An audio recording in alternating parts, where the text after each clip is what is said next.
Hey everyone, मैं मोहन और स्वागत है आपका लर्न विद लॉजी में and welcome back to our monthly current affairs wrap up video. अब इस वीडियो में हम मार्च के महीने में जितने भी इंपॉर्टेंट इवेंट्स हुए हैं उनको कवर करने वाले हैं। आपको ये वीडियो अच्छे से समझ में आए इसलिए हमने इसे कई सारे सेक्शंस में डिवाइड किया है, जैसे कि appointments, national, international, state duties और ऐसे कई सारे सेक्शंस। अगर आप इस मंथली सीरीज के पुराने वीडियोस को देखना चाहते हैं देन इस आई बटन पे जाके इसे चेकआउट कर सकते हैं। तो चलिए without wasting any time let's start with our video. सबसे पहले हम आते हैं अपॉइंटमेंट सेक्शन में। कुछ इंपॉर्टेंट अपॉइंटमेंट्स देख लेते हैं।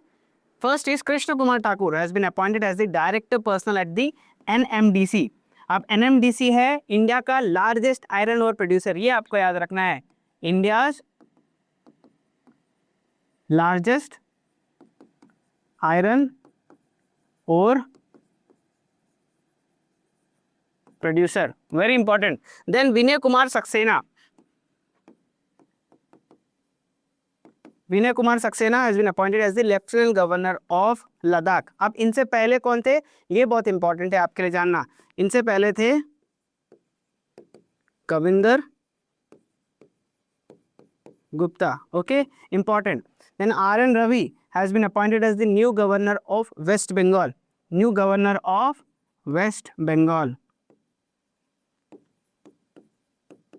अब आर एन रवि से पहले कौन थे गवर्नर वेस्ट बंगाल के? इनसे पहले थे सी वी आनंद बोस। ये सब आप कॉपी पेन निकाल के नोट करना शुरू करिए because it will be helpful for you. Matt Britton has been appointed as the director general of BBC. Director general of BBC, very important. अब हम आते हैं नेशनल सेक्शन में। पहला न्यूज है the transgender person protection of rights amendment bill 2026। Now it was introduced in the लोक सभा on 13th of March 2026। अब ये राज्यसभा से भी पास हो चुका है, करंट अपडेट है एंड ये एक्ट बन चुका है। सो ये आपके लिए बहुत ज़्यादा इंपॉर्टेंट है, याद रखना। Now the bill seeks to amend the transgender persons protection of rights act 2019। ये बहुत ज़्यादा इंपॉर्टेंट है आपके लिए, know to remember. The act provides for the rights of transgender persons and their welfare। क्या क्या चेंजेस होंगे, की चेंजेस आप याद रखें। सबसे पहला removal of the right to self identity of the gender. The medical board will be responsible for verifying transgender identity. It introduces a more restrictive definition of transgender persons, creates the new category for individuals who are forced into transgender identity through coercion, surgery और manipulation। ये बहुत ही ज़्यादा important है, इसके ऊपर आपको definitely examination में questions पूछे जा सकते हैं, फुल प्रोबेबिलिटी है। नेक्स्ट, सुप्रीम कोर्ट ने रूल किया है कि maternity leave for all adoptive mothers. The supreme court of India has recently ruled that adoptive mothers are entitled to maternity leave irrespective of their child's age, irrespective of their child's age. Now it declared maternity leave a basic human right and urged the union government to recognize paternity leaves as a social security benefit. Paternity leave as a social security benefit. The Supreme Court also declared Section 60, Part 4 of the Code of Social Security 2020 क्या declare किया, which replaced the Maternity Benefit Act 1961 in November 2025, unconstitutional and discriminatory। ये जो last pointer है इसे तो आप copy pen में note down कर लीजिए कि आपको, क्योंकि ये पूछा जाएगा कि कौन सा सेक्शन का कौन सा पार्ट या फिर कौन सा सेक्शन नंबर बताओ जिसको सुप्रीम कोर्ट ने इस कॉन्टेक्स्ट में अनकॉन्स्टिट्यूशनल एंड डिस्क्रिमिनेटरी बताया है। Next news is successful completion of the oscillation trial of India's first hydrogen train. Now this trial was conducted by research design and standards organisation, that is RDSO। Now this hydrogen powered train set was developed by the integral coach factory in Chennai. तो यहाँ से आपको पूछा जा सकता है कि अभी जो हाल ही में इंडिया का पहला हाइड्रोजन ट्रेन जो उसकी ऑसिलेशन ट्रायल हुई है वो कौन सी कोच फैक्ट्री ने डेवलप किया है। तो ये आपके लिए बहुत ज़्यादा इंपॉर्टेंट हो जाता है। Then we have this particular train set is going to operate, this particular train is going to operate between Jind and Sonipat in Haryana.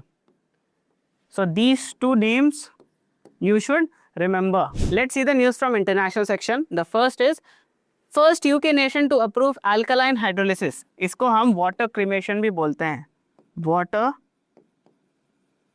Cremation. तो क्या होता है, यूजुअली हम डेड बॉडीज को या तो बरी कर देते हैं या तो उसको जला देते हैं, बर्न कर देते हैं, right. But this is an alternative to that, जहाँ पे हम वाटर, हीट एंड ये बहुत इंपॉर्टेंट है, इसे आप नोट कर लीजिए, पोटेशियम हाइड्रोक्साइड का इस्तेमाल करते हैं सो दैट जो बॉडी की डिकम्पोजिशन प्रोसेस है वो और फास्टन हो सके। ओके, नाउ ये कंट्री का नाम क्या है? ये कंट्री का नाम है Scotland, and it is being described as the biggest reform in cremation law since cremation was introduced in 1902. Now this method has been already adopted in countries such as United States, Republic of Ireland. Now अब यहाँ पे मैंने हमेशा कहा है कि जब भी आप कोई इंपॉर्टेंट न्यूज़ देखते हैं जहाँ पे किसी कंट्री का नाम आ रहा है तो उससे जुड़ी दो बातें तो आपको याद रहनी ही चाहिए। First is the capital, second is the currency. So Scotland का कैपिटल क्या है बताइए? स्कॉटलैंड का कैपिटल है एडिनबर्ग एंड स्कॉटलैंड का करेंसी है स्टर्लिंग। वेरी इंपॉर्टेंट, ये दो चीजें आपको याद रखनी है, capital and currency. Next up we have the social media ban in Indonesia. Okay, social media ban in Indonesia. Indonesia ने ये कहा है कि that it will ban the social media for the children under 16 age starting from March 28. So March 28 already जा चुका है, तो definitely ये start हो चुका है वहाँ पे। Now under this new rule, platforms such as YouTube, TikTok, Facebook, Instagram, Threads, X, Roblox, Bigo Live will not allow accounts created by users younger than 16 years of age. यहाँ पे अब Indonesia की बात आई है। So इंडोनेशिया का capital again will revise it. It is Jakarta and इसका currency is rupiah, Jakarta and rupiah. Now Australia दिसंबर 2025 में बनी थी world's first country to ban social media for children under age of 16। क्या नाम है country का? ऑस्ट्रेलिया। ओके, सो ये ऐसी चीज़ें आपको याद रहनी चाहिए कि पूरे वर्ल्ड में कौन सी पहली कंट्री थी। सो इसके इंडोनेशिया एशिया में सबसे पहली कंट्री बन गई है। सो ऐसे आपको याद रखना होगा। अब हम आ जाते हैं the most trending topic from the past 2-3 months, that is Iran Israel conflict.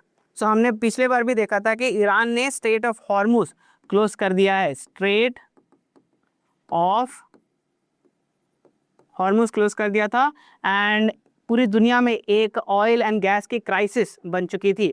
अब इसके बाद पाकिस्तान ने मीडिएट किया and along with the US उसने ईरान को एक सीज फायर प्लान भेजा ताकि ये वॉर ख़त्म हो जाए, बट ईरान ने उसको रिजेक्ट कर दिया एंड रिटर्न में ईरान ने कुछ और पॉइंट्स ऐड करके एक 10 पॉइंट पीस प्लान भेजा है फॉर एंडिंग द वॉर। अब ये क्या प्लान है ये आपको याद रखना बहुत ज़रूरी है। सबसे पहला गारंटी देना non aggression by both sides and acceptance of Iran's uranium enrichment, very important. Then controlled passage through the strait of Hormuz in coordination with Iran's arm forces, मतलब स्ट्रेट ऑफ हॉर्मुज के ऊपर full control Iran का रहेगा। Ending of the war on all fronts including against the Hezbollah group in Lebanon, withdrawal of the US combat forces from all bases and deployment points in the region, termination of all the resolutions of the UNSC and Board of Governors, establishment of a secure transit protocol in the Strait of Hormuz guaranteeing Iranian dominance under agreed terms, full payment of damages to Iran according to the estimates, removal of all primary and secondary sanctions against Iran, release of all blocked Iranian properties and assets abroad, and the last, approval of all conditions through a binding UNSC resolution, thereby making them binding under international law. ये बहुत ज़्यादा important है। ये जो पूरे pointers है आपको examination में कैसे क्वेश्चन फ्रेम किए जाएंगे, आपको 5 पॉइंटर्स दे देंगे और बोला जाएगा कि ये कौन से ईरान के जो 10 पॉइंटर प्लान उसने दिया था उसमें इंक्लूड होते हैं या फिर नहीं होते हैं। सो ऐसे आपको हर चीज़ को याद रखना ज़रूरी हो जाता है बिकॉज कहीं ना कहीं से आपको क्वेश्चंस डेफिनेटली पूछे जाएंगे। This ones is important. अभी तक आपने जितना भी वीडियो देखा आपको एक डाउट तो माइंड में आया ही होगा कि क्या हर एक सेक्शन में सिर्फ 3 से 4 न्यूज़ इंपॉर्टेंट है? जी नहीं, ऐसा बिल्कुल नहीं है। बहुत सारे न्यूज़ इंपॉर्टेंट होते हैं। मैंने इस वीडियो के लिए पर्टिकुलर, ताकि ये वीडियो शॉर्ट और क्रिस्प रहे, सिर्फ 3 से 4 न्यूज़ ही इंक्लूड किए हैं हर एक सेक्शन में। अगर आपको इन डिटेल सारे न्यूज़ के बारे में जानना हो देन आप हमारे compendium course on current affairs को जाके चेकआउट कर सकते हैं। ये कोर्स हमने जस्ट लॉन्च किया है। इस कोर्स में हम पूरे साल हर महीने आपको एक मंथली कंपेंडियम देते हैं जिसमें हम उस महीने के सारे इंपॉर्टेंट और एग्जाम वर्दी न्यूज़ को कवर करते हैं। आपको अच्छे से बेहतर समझ में आए, हमने इस कंपेंडियम को कई सारे सेक्शंस में डिवाइड भी किया है, जैसे कि अपॉइंटमेंट्स, नेशनल, इंटरनेशनल और ऐसे कई सारे सेक्शंस। आप इसे जरूर चेकआउट करें, इसका लिंक आपको डिस्क्रिप्शन में दिया हुआ है। अब हम आ जाते हैं स्टेट ड्यूटी सेक्शन में। The first is resolution pass for the inclusion of Mizo language in the 8th schedule. So Mizoram legislative assembly ने यूनानिमसली पास किया एक resolution seeking the inclusion of Mizo language in the 8th schedule of the Indian constitution. बहुत ज़्यादा important है। सो अभी हमारे Indian constitution में 22 ऑफिशियल लैंग्वेजेस हैं। अब यहाँ पे मिजोरम की बात की गई है, राइट। अगर मैं आपको पूछूं कि मिजोरम का कैपिटल क्या है, बताइए। सो मिजोरम का कैपिटल है आइजवाल। इंपॉर्टेंट है आपके लिए जानना। नेक्स्ट हम आ जाते हैं installation of India's first micro algae air tower. ये कहाँ पे इंस्टॉल हुआ है? न्यू दिल्ली में। Its aim is to address vehicular emissions along one of the capital's high traffic corridors. Next we have approval of the Freedom of Religion Bill 2026। इसे approve किसने किया है? छत्तीसगढ़ कैबिनेट ने। इसका एम क्या है? To prevent unlawful religious conversions. This bill will ensure that religious conversions occur only through voluntary choices and not through coercion or misleading practices. Next we come to one of my favorite sections, that is defense. First है exercise लामितीय 2026। सबसे पहले तो ऐसे कभी भी exercise का question आपको examination में डायरेक्ट नहीं पूछेंगे, वो आपको ये पूछेंगे कि अभी रिसेंटली एक्सरसाइज लामितीय हुआ था, वो कौन सी कंट्रीज के बीच हुआ था। पहला तो ये। दूसरा, अगर कंट्रीज के नाम दे दिए तो 2026 का कौन सा एडिशन था, वो 11 था, 10 था, 9 था। सो बहुत ज़्यादा इंपॉर्टेंट है आपके लिए कि सभी डिटेल्स को याद रखना। सो ये इसका 11th एडिशन था और ये इंडिया और सेचल्स के बीच होता है और इस बार ये सेचल्स डिफेंस एकेडमी में हुआ है। अब सेचल्स का कैपिटल क्या है अगर मैं आपको पूछूं? इसका कैपिटल है विक्टोरिया। ओके, जिसको हम पोर्ट विक्टोरिया भी बोलते हैं।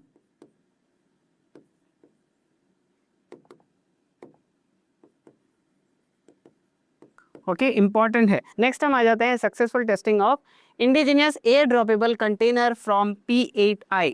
सो P8I क्या है? P8I इंडियन नेवी का एक मैरीटाइम पेट्रोल एयरक्राफ्ट है। Maritime petrol aircraft. ओके, अब इसे टेस्ट किसने किया है? इसे टेस्ट किया है DRDO और इंडियन नेवी ने। Very important. नाउ ये टेस्ट कहाँ पे हुए थे? ये ट्रायल्स हुए थे off the coast of Goa. अब यूजुअली हमेशा जब भी DRDO टेस्टिंग करता है आपको एक नाम कॉमन आया होगा कि off the coast of Orissa लिखा होता है। सो 99% टाइम्स अगर बच्चे लोगों ने उड़ीसा देख लिया तो बस वो टेस्टिंग देखेंगे कि सक्सेसफुल हो गया, DRDO ने किया, तो पक्का अगर ऑप्शन उड़ीसा होगा तो बिना देखे वो टिक मार देते हैं। क्या आपके साथ ऐसा होता है? तो कभी भी आपको ये गलती नहीं करनी है, आपको छोटे छोटे डिटेल्स ध्यान में रखने हैं। जैसे यहाँ पे ये टेस्टिंग हुआ था off the coast of Goa. Now this particular air droppable container, that is ADC 150, developed by DRDO, is specially designed to deliver payloads up to 150 kilograms। कितना? 150 kilograms। यहाँ पे DRDO का नाम आया है। DRDO का मतलब होता है डिफेंस रिसर्च डेवलपमेंट ऑर्गेनाइजेशन। सो अगर मैं आपको इसका मोटो पूछूं तो क्या है? मोटो बताइए।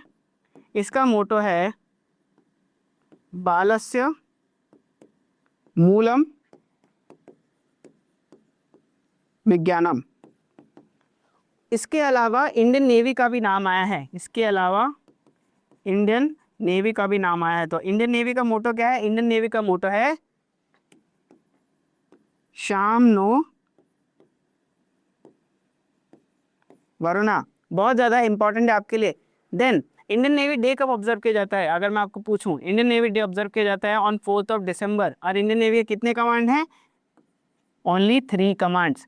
तो यहाँ पे छोटे छोटे चीज़ें ऐसे आपको पूछी जा सकती हैं। जैसे एक और चीज़ पूछा जा सकता है कि इंडियन नेवी के अभी करंट चीफ कौन है? करंट चीफ है एडमायरल DK त्रिपाठी, दिनेश कुमार त्रिपाठी। और vice chief of naval staff कौन है? उनका नाम है वाइस एडमायरल संजय वत्सायन। सो ऐसी चीज़ें जो स्टैटिक चीज़ें हैं आपको नोट करते रहनी है। Then we have exercise Sea Dragon. Exercise Sea Dragon is a US-led multinational naval exercise. Okay, so आपको ये पूछा जा सकता है कि एक्सरसाइज सी ड्रैगन कौन सी कंट्री लीड कर रही है? US, फ्रांस, इंडिया, कुछ भी पूछा जा सकता है, तो इसे याद रखें। और ये कहाँ पे हो रहा है? ये हो रहा है गुआम में। So Indian navy is also participating alongside forces from countries like Australia, Japan and New Zealand. Then we have operation Urja Suraksha. अब मैंने आपको जैसे कहा था कि स्ट्रेट ऑफ हॉर्मूज क्लोज कर दिया था ईरान ने, और जो भी ऑयल टैंकर वहां से जा रहे थे उनको उड़ा दे रहा था ईरान। तो इसीलिए for the safe movement it was launched by India which deployed multiple naval warships to safeguard cargo vessels near the Strait of Hormuz. So ये आपको डेफिनेटली पूछा जाएगा, इसे तो आप नोट करके रखें और इम्पॉर्टेंट का एक स्टार मार्क दे दे उसके बगल में। Now we come to the most interesting section of the whole video, that is the sports section and the first news. इससे तो आपको डेफिनेटली पूछे जाएंगे questions, that is ICC T20 World Cup. Okay, ICC T20 men's World Cup. So इस बार का ये 11th addition था जिसे होस्ट किया था इंडिया और श्रीलंका ने। इंडिया इसमें विनर रही एंड उन्होंने न्यूजीलैंड को हराया in the finals, and it is the third time that India has won the ICC men's T20 World Cup. So ये 3 बार कौन कौन से थे? एक था 2007, एक था 2024 और एक है अभी 2026 वाला। Okay, player of the series बने संजू सैमसन। अब इंडिया ने 3 नए रिकॉर्ड्स क्रिएट किए। क्या? सबसे पहले तो India became the first team in history to win the T20 World Cup on home soil. दूसरा, India became the first team to successfully defend the T20 World Cup trophy, ये बहुत important है। Third, India became the first team to win 3 T20 World Cup titles surpassing England and West Indies, जिन्होंने 2-2 बार इस title को जीत लिया है। तो ये बहुत ही ज़्यादा इंपॉर्टेंट है आपके लिए। अब यहाँ पे ICC का नाम आया है, राइट? सो ICC का मतलब होता है इंटरनेशनल क्रिकेट काउंसिल। अब इंटरनेशनल क्रिकेट काउंसिल का हेडक्वार्टर कहाँ पे है? ये है in Dubai. Okay, next T20 World cup की बात की जा रही है, मेंस T20 वर्ल्ड कप की। तो पहली बार ये कब हुआ था बताइए मुझे? पहली बार ये हुआ था 2007 में, इंडिया ने जब पाकिस्तान को फाइनल्स में हराया था।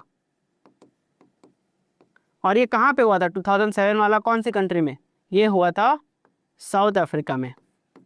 बहुत ही ज़्यादा इंपॉर्टेंट है आपके लिए। Now we next come to India's first national indoor athletics championship, very important.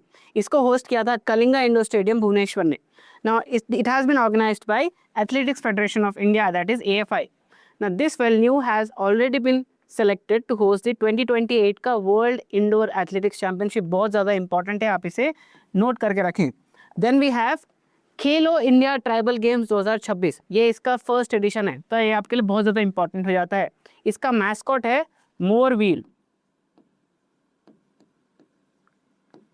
Important, आप इसे नोट कर लें। अब इसे छत्तीसगढ़ होस्ट कर रही है। छत्तीसगढ़ में भी ये कहाँ कहाँ पे हो रहा है ये आपको याद रखना है, Raipur, Jagdalpur and Surguja, very important. मैं यहाँ पे छत्तीसगढ़ लिख दे रहा हूँ, आप इसे नोट कर ले।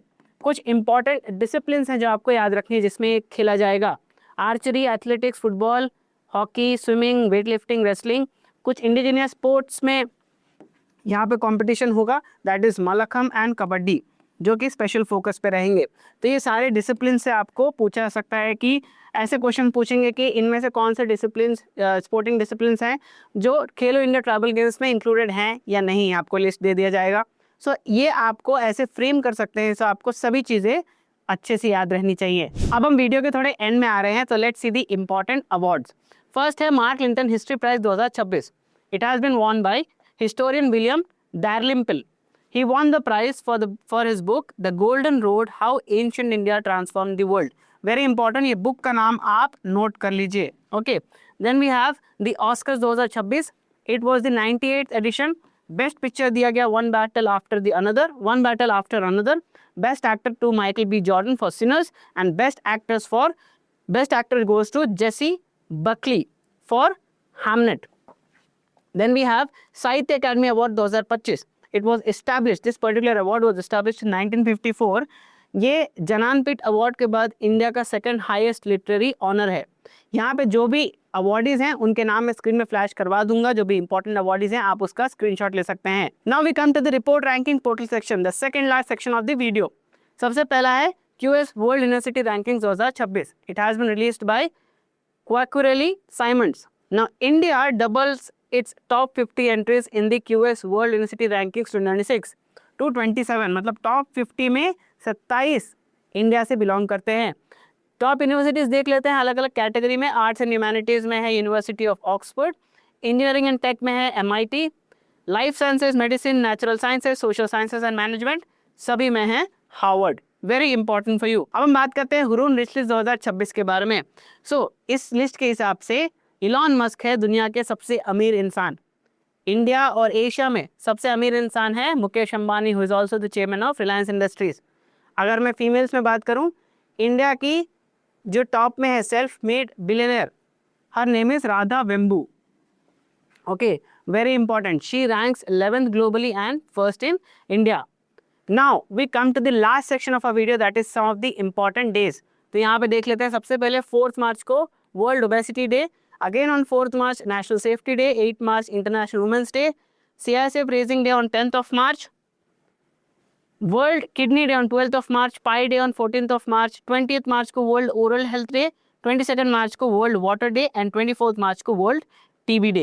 And that's all with our monthly current affairs wrap up video. अब आपको वीडियो कैसा लगा हमें कमेंट सेक्शन में जरूर बताएं।